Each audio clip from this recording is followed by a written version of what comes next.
Hypoglycaemia ना हो जाए। तो आज इसी टॉपिक पे बात करेंगे कि हाइपोग्लाइसीमिया मतलब क्यों इतना कॉमन हो जाता है।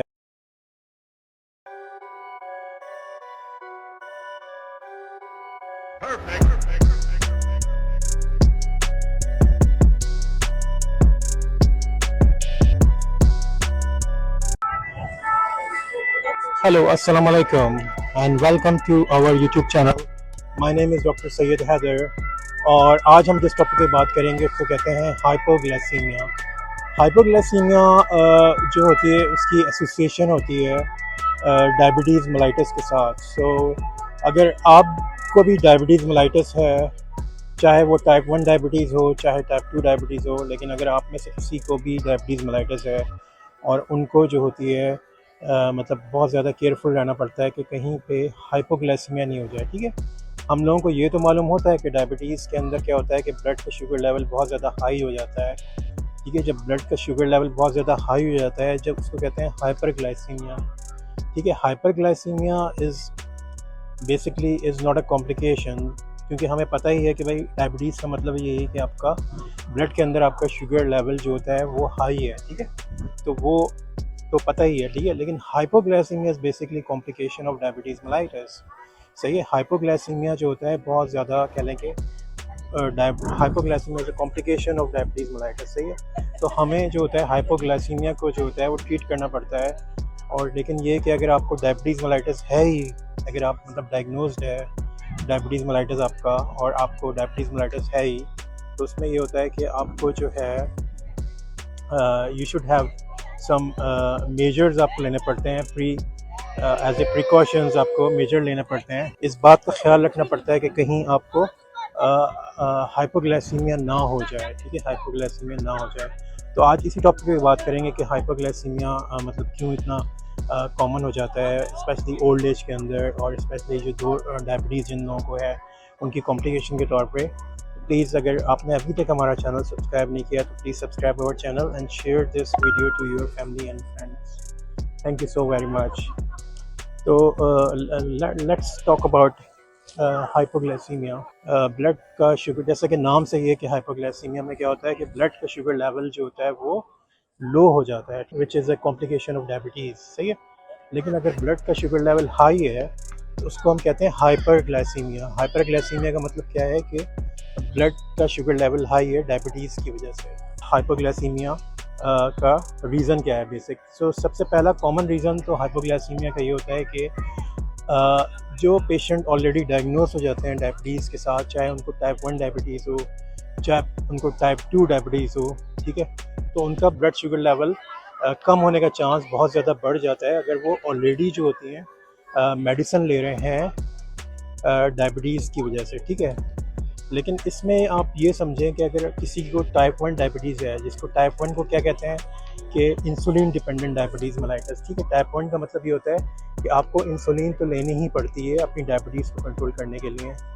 ठीक है, तो या उसको इंसुलिन डिपेंडेंट डायबिटीज़ भी कहते हैं। तो ऐसे लोगों में जो स्पेशली, क्योंकि टाइप 1 डायबिटीज़ जो होती है वो ज़्यादातर यंग एज में होती है, टीन्स के अंदर, और यंग चाहे बॉय हो चाहे गर्ल हो उसके अंदर ज़्यादा कॉमन होती है, या किसको जेनेटिक हिस्ट्री होती है उनके अंदर ज़्यादा कॉमन होती है। ठीक है, इसमें ये होता है कि अगर आपने बहुत ज़्यादा इंसुलिन ले ली है, ठीक है, अगर आपने इंसुलिन का लेवल जो आपको रिकमेंड किया डॉक्टर ने उससे ज़्यादा ले ली है, तो उसमें आपको फिर हाइपोग्लाइसीमिया होने के चांसेस ज़्यादा होते हैं। ठीक है, क्योंकि ज़ाहिर सी बात है आपका ब्लड शुगर लेवल बढ़ा हुआ है, तो आपने उसको कंट्रोल करने के लिए इंसुलिन ली, specially insulin dependent diabetes mellitus के अंदर, जिसको टाइप 1 भी कहा जाता है।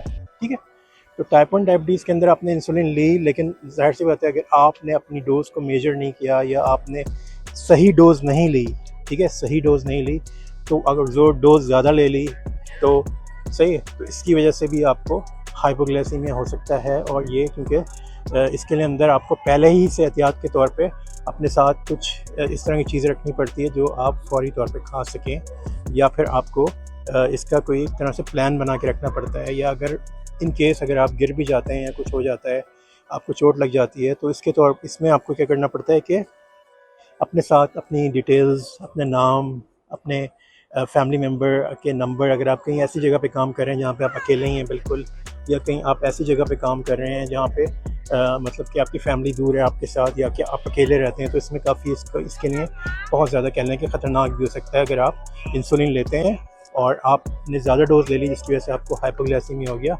इसको एज ए एमरजेंसी के तौर पे ट्रीट करना पड़ता है, ठीक है। यूजुअली तो इसका ट्रीटमेंट ये होता है कि इसमें इंसुलिन ग्लूकागॉन के इंजेक्शन देते हैं। ग्लूकागॉन क्या करता है कि ब्लड के अंदर जाके लिवर से जो होता है ना वो ब्लड के अंदर जाके लिवर में जाता है और ग्लूकोज की सिंथेसिस करता है, जिसकी वजह से वो नॉर्मल होने के चांस होते हैं उसके अंदर और हो जाता है, या फिर आप कुछ खा लेते हैं उसके अंदर, उससे भी आपका ब्लड शुगर लेवल बेहतर हो जाता है, ठीक है। लेकिन टाइप 2 डायबिटीज़ होते हैं, जो टाइप 2 डायबिटीज़ जिन लोगों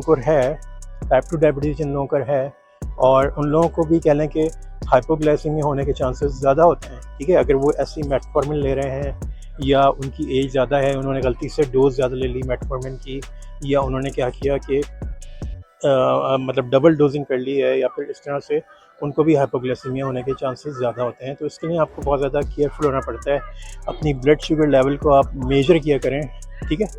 तो इसके अंदर साइन एंड सिम्टम इस तरह से ही होते हैं कि आपको बहुत ज़्यादा कि अगर आपने हाइपोग्लाइसेमिक हैं तो आपको इस तरह से पता चलेगा कि भाई आप बहुत ज़्यादा डिजीनेस फील कर रहे होंगे, आपको बहुत ज़्यादा हेडेक सा फील हो रहा होगा, और आपको जो होगा ना हार्ट बीट लगेगी बहुत ज़्यादा फास्ट हो गई है। चाहे आपको टाइप 1 है चाहे टाइप 2 है, सिम्टम्स उनके ऑलमोस्ट सिमिलर ही होते हैं, ठीक है। हेडेक हो रहे हैं, आपको जो है हार्ट बीट आपकी लगेगा कि भाई ये तो बहुत ज़्यादा हार्ट जो है आपका बीट बहुत ज़्यादा फास्ट कर रहा है, जिसको टैकीकार्डिया भी कहते हैं। और आपको बहुत ज़्यादा मतलब भूख सी लगेगी और आपको लगेगा कि भाई बहुत ज़्यादा टायर्डनेस फील होगी, और इसके साथ साथ आपको ट्रेमर भी हो जाएंगे, इनिशियली ट्रेमर स्टार्ट होंगे, और जो मतलब ट्रेमर के साथ साथ आपको जो होती है आपकी ज़बान जो होगी उसमें भी आपको लगेगा कि भाई ट्रेमर ज़ोर से हो रहे हैं, ठीक है। तो इसमें आपको फौरी तौर पे कुछ ना कुछ अपने साथ एमरजेंसी प्लान बना के रखना पड़ता है अपने साथ, कि अगर आप इन केस अगर आप गिर जाते हैं या कुछ हो जाता है तो इसको आपको फौरी तौर पे उसको ट्रीट करना पड़ता है।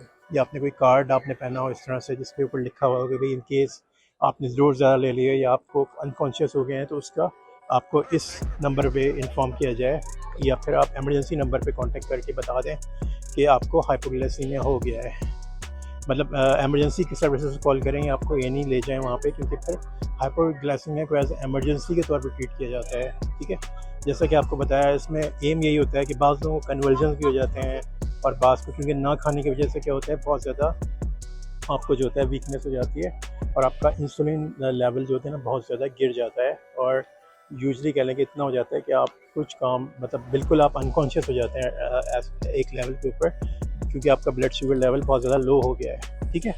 तो इस तरह से इसको और इसके साथ साथ हमने सिम्टम भी बात कर ली। साइन में भी आपको बहुत ज़्यादा बंदा जो होता है आपको पेशेंट, अगर आप डायबिटिक भी हैं और आप मेडिसिन भी ले रहे हैं, तो इसमें आप पेल भी फील करेंगे, कोई देखेगा आपको बताएगा भाई इतनी ज़्यादा पेलनेस क्यों हो रही है, आपकी आवाज़ जो होगी काफ़ी हस्की सी हो जाएगी वॉइस जब आप बात करेंगे, और आपको माइंड भी जो है आपका आपको लगेगा कि आप जो सोच रहे हैं वो आप बोल नहीं पा रहे, लाइक फॉगीनेस होगी माइंड के ऊपर, आप बिल्कुल आप इस तरह से, ये सारे इसके सिम्टम साइन होते हैं, ठीक है। इसको बस ट्रीट करने के लिए ये होता है कि आपके अगर आप डायबिटीज़ हैं, चाहे आपको टाइप 1 हो चाहे आपको टाइप 2 हो, आपके पास एक कंटीजेंसी प्लान आपका होना चाहिए कि भाई इन केस अगर आपको हाइपोग्लाइसीमिया, क्योंकि जैसे आपको बताया शुरू में कि हाइपोग्लाइसीमिया इज़ बेसिकली एक कॉम्प्लिकेशन, ठीक है। अगर आपने इसको ना ट्रीट किया या आपको बहुत ज़्यादा आपका ब्लड ग्लूकोज लेवल लो हो गया है, ठीक है, तो इट्स बेसिकली एमरजेंसी, और इस एमरजेंसी में पेशेंट जो होते हैं अनकॉन्शियस भी हो जाता है, सही अनकॉन्शियस भी हो जाता है, और रेयर केसेस के अंदर ये होता है कि बहुत ज़्यादा ब्लड शुगर लेवल गिर गया है, अनकॉन्शियस हो गया, तो ये बहुत ज़्यादा डेंजरस होता है। इन केस के सम केसेस के अंदर पेशेंट जो होता है उनकी डेथ भी हो सकती है, कि अगर उनका ब्लड शुगर लेवल जो होता है यू कैन इमेजिन कि 0 पे आ गया है या फिर लो हो गया, ठीक है। बाज़ लोग अपने साथ शुगर भी रखते हैं, डेक्सट्रोज इस तरह के कैप्सूल्स भी अवेलेबल होते हैं इन केस ऑफ एमरजेंसी, तो आपने उसके कार्ड के अंदर लिखना चाहिए आपको कि भाई आपने जो है वो मतलब आप उसमें बता दें अपने रिस्ट बैंड में, या आपका कार्ड जो भी आपके पास है एमरजेंसी नंबर जिनसे कांटेक्ट करना है उसमें आप बता देंगे भाई मेरे बैग में ये रखे हुए है, मुझे ये डायबिटीज़ है और मैं अनकॉन्शियस भी हो सकता हूँ इस तरह से इन केस, ठीक है। तो इस तरह से आपको अपना प्लान बना के रखना चाहिए, और अगर एम तो इसमें होना चाहिए कि आपकी ब्लड शुगर लेवल जो होता है वो आप मॉनिटर करें रेगुलरली और वो कंट्रोल रहे, ठीक है। लेकिन एमरजेंसी तो कहीं पे भी हो सकती है, तो आपको एम आप ये रखेंगे शुगर को अपनी कंट्रोल रखें, और ताकि आपको ये डायबिटीज़ हाइपोग्लाइसीमिया ना हो सके, ठीक है। तो इस सीरीज़ में हम लोग जो करेंगे आगे भी बात करेंगे, हमने डायबिटीज़ रेटिनोपैथी भी बात की इससे पहले वीडियो में, ये जो है आप कह लेंगे डायबिटीज़ हाइपोग्लाइसीमिया के बारे में है। और इसके बाद भी हमारी जो वीडियो होंगी वो डायबिटीज़ से रिलेटेड कॉम्प्लिकेशंस जो होती हैं, सारी जितनी भी कॉम्प्लिकेशन होती है, कि न्यूरोपैथी भी होती है, क्योंकि आपको पता है कि डायबिटीज़ हर जगह पे इफेक्ट कर रही होती है। आइज़ के अंदर भी करती है रेटिनोपैथी, किडनी पे करती है नेफ्रोपैथी, नर्व्स पे करती है न्यूरोपैथी। तो ये हाइपोग्लाइसीमिया भी कह लें कि इसकी एक कॉम्प्लिकेशन है जिसको यूजली इग्नोर कर देते हैं। और जो ऐसे लोग जो ज़्यादातर ओल्ड एज होते हैं और उनका कोई कह लें कि इस तरह की देखने वाला नहीं होता, उनको ये ज़्यादा चांसेस होते हैं। ठीक है, उनके पास कोई ना कोई अपना प्लान होना चाहिए इमरजेंसी, कि वो इन केस ऑफ इमरजेंसी किससे लाइक उनके पास ऐसा कार्ड हो जिसके ऊपर लिखा हो, या रिस्ट बैंड हो जिसके ऊपर बारे में लिखा हो, इस तरह से उनको ट्रीट करना चाहिए। और उनको सिम्टम्स के बारे में लिखा हो, या कोई इमरजेंसी कॉन्टैक्ट उनका लिखा हो कि भाई इन केस हमारा साथ कॉम्प्लिकेशन हो जाए तो इनसे रब्ता करें, इनको हमारी मेडिसिन के बारे में बताएं। या यूजली तो डॉक्टर से कांटेक्ट करना चाहिए, इमरजेंसी में कॉल करनी चाहिए इसके बारे में। ठीक है, thank you so much for watching this video, और इंशाल्लाह एक नई वीडियो में आपके साथ फिर मिलते हैं। अल्लाह हाफिज़।